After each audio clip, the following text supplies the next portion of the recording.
Guys, मेरे YouTube channel nomadic tales में आपका स्वागत है। मेरा नाम है ऋचा पटनायक और ये है मेरा first travel blog Vrindavan, Mathura और गोकुल पे रहने वाला है। तो ये ब्लॉग बहुत ही ज्यादा इन्फॉर्मेटिव होने वाला है उन लोगों के लिए जो वृंदावन, मथुरा और गोकुल प्लान कर रहे हैं।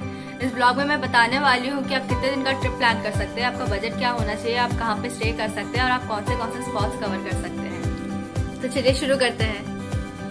तो हम निकल गए दिल्ली से मथुरा की तरफ by train. We reached around 4 PM at the Mathura junction as the train was delayed by 2 hours। फिर हम होटल पहुंचे और हम बहुत ज्यादा ही टायर्ड हो चुके थे and so we just ordered a jaljeera.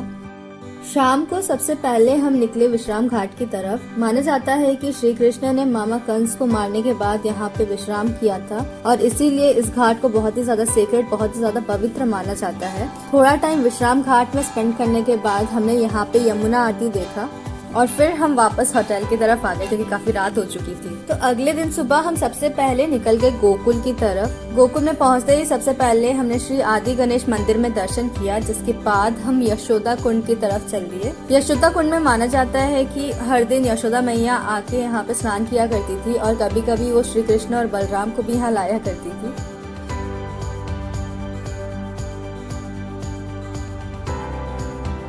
इसके बाद हम दर्शनेश्वर महादेव के मंदिर गए। ऐसा मानना है कि यहाँ पे महादेव जी ने श्री कृष्ण के बाल रूप के दर्शन के लिए यहाँ पे प्रतीक्षा किया था।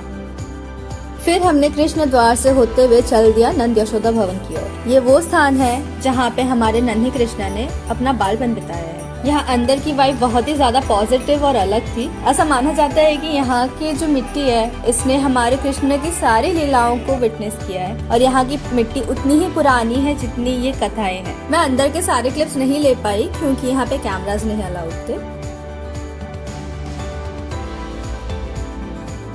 फिर हम बलराम द्वार से होते हुए श्री बलराम रेवती के मंदिर चले गए और ये हमारे गोकुल यात्रा का लास्ट स्पॉट था। फिर वहाँ से हम चल दिए वृंदावन की ओर जो अराउंड 10 किलोमीटर्स है। यहाँ हम सबसे पहले चले आए हमारे बांके बिहारी के मंदिर में। ऐसा माना जाता है कि हमारे बांके बिहारी इतने भोले हैं, इनकी आंखों में अगर कोई प्रेम से देखे तो इनके साथ ही चले जाते हैं और इसी मान्यता के अनुसार यहाँ पे हर थोड़े टाइम में कर्टन्स डाल दिए जाते हैं। बट लकीली हमारी दर्शन हो गई थी। बांके बिहारी जी के मंदिर से निकलते ही सबसे पहले हमने किया लंच। यहाँ मुकेश शर्मा चीला वाले के यहाँ हमने खाया स्टफ्ड चीला। आप यहाँ आओ तो जरूर ट्राई करना, बहुत ही टेस्टी था। इसके बाद हम चल दिए निधिवन की तरफ जो हमारा मस्ट विजिट स्पॉट था। ऐसा माना जाता है कि यहाँ पे अराउंड 16,000 वृंदा यानी तुलसी के पेड़ हैं जो कि रात को गोपियाँ बन जाती है और हमारे श्री कृष्णा और राधा रानी के साथ रासलीला करती है।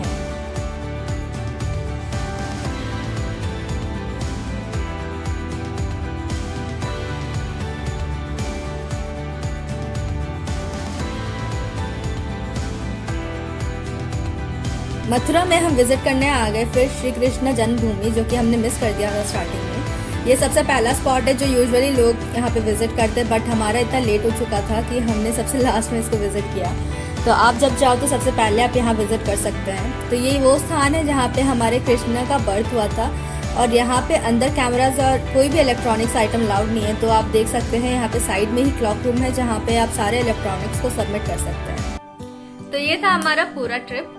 हमने अपना ट्रिप मथुरा से शुरू किया था, बट आप अपने चॉइस के हिसाब से मथुरा या वृंदावन से अपना ट्रिप शुरू कर सकते हैं। अगर आप मथुरा से शुरू करना चाहते हैं तो मथुरा में जन्मभूमि के पास बहुत सारे स्टे ऑप्शंस आपको मिल जाएंगे जो कि वैरी करेगा 700 रुपीज से लेके 1000 रुपीज के बीच में पर नाइट। और अगर आप वृंदावन से अपना ट्रिप शुरू करना चाहते हैं तो उसमें भी आपको बहुत सारे धर्मशाला के भी ऑप्शंस मिल जाएंगे और वो धर्मशाला के रेंजेस होंगे समथिंग अराउंड 300 से लेके 1000 पर नाइट का, जो कि बहुत ही ज्यादा बजट फ्रेंडली है। तो बेस्ड ऑन दैट आप डिसाइड कर सकते हैं अपना ट्रिप कहाँ से शुरू करना चाहते हैं। तो अब आते हैं ट्रिप प्लान के बारे में। तो आपको मिनिमम 3 डेज का प्लान करना चाहिए अगर आप सारी चीजों को बहुत अच्छे से एक्सप्लोर करना चाहते हैं, एक्सपीरियंस करना चाहते हैं।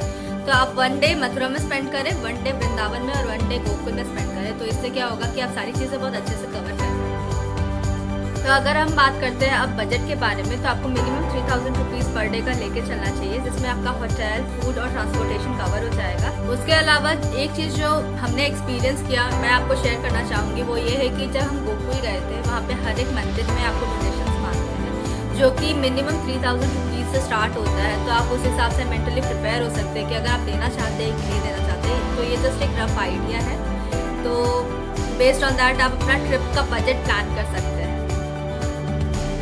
तो यहाँ खत्म करते हैं हम अपना वीडियो। अगर आपको मेरा वीडियो अच्छा लगा होगा तो प्लीज़ लाइक और शेयर ज़रूर कीजिएगा। ज़रूर बताना आप कमेंट में कि सबसे अच्छा स्पॉट आपको कौन सा लगा पूरे वीडियो में, और आप कहाँ ट्रैवल करना पसंद करेंगे।